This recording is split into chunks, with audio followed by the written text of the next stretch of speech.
You're killing me here. Tennis at Wimbledon was fun to watch, and it becomes fun to play once you can rally the ball or move it back and forth.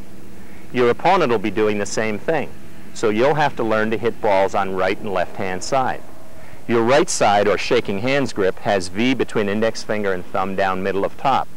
Your one-handed backhand grip has palm on top and the V over on the corner. To make the grip change, Sue Ann uses her left hand. She relaxes fingers of right hand, and left hand makes the change. You can practice by standing at half court. Hit the ball back and forth easily. It'll teach you control, and you'll get a feel for the grip change without looking. Let the left hand know what the right is doing, and you'll be able to hit forehands and backhands. I'm Ian Griffin with tonight's tennis tip.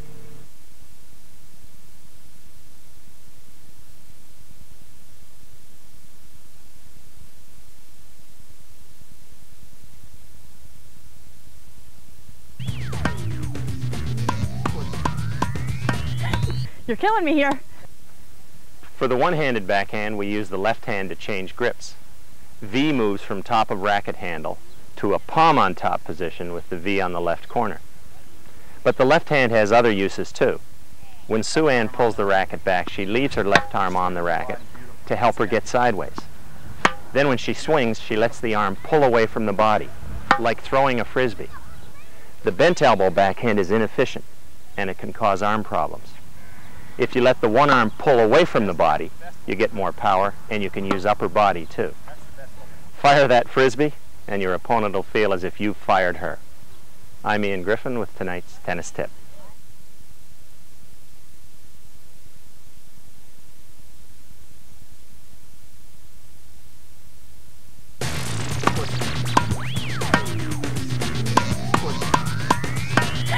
You're killing me here. When you play at the net, the ball comes at you quickly. You have to have your racket ready, and there's no time for a big backswing. Sue Ann here is a boxer, holding her hands high for protection, bouncing around, and jabbing. When she picks up the racket, it's a similar position. She holds the racket high and out in front, bounces around, and when she hits the ball, it's a short punch. A jab. No big backswing, no big follow through. Just a short, tight jab. The serve is a throw, the forehand drive is a swing, the volley is a punch. Bounce around like a boxer and bounce your opponent from the match. I'm Ian Griffin with tonight's tennis tip.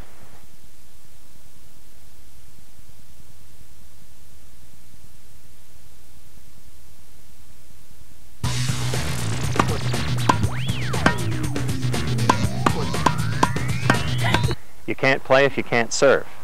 And in order to serve, you have to be able to toss the ball properly with your left hand. Cradle the ball between thumb and two fingers, as if you're holding an ice cream cone. You can measure your toss by holding your racket up and seeing if you can toss the ball just as high as the racket face. You can measure your toss for direction by putting the racket diagonally out from left foot and seeing if you can get your toss to drop into the face of the racket. Then carry the ice cream cone up and push the scoop about 1.5 feet up. Try to catch it in the cone. Ice your opponent. The scoop will be that you've won the match. I'm Ian Griffin with tonight's tennis tip.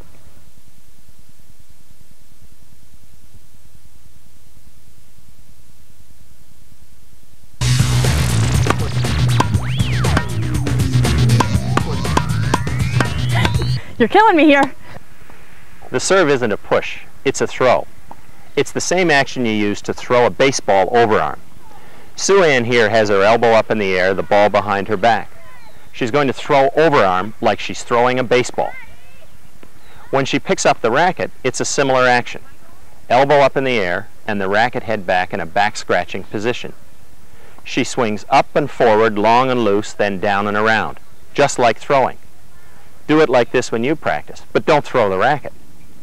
When she uses the ball for a half serve, it's a 1-2 action. 1, 2. 1 is the toss, 2 is the swing or throw. 1, 2. Throw the racket head at the ball when you serve and throw your opponent into the showers.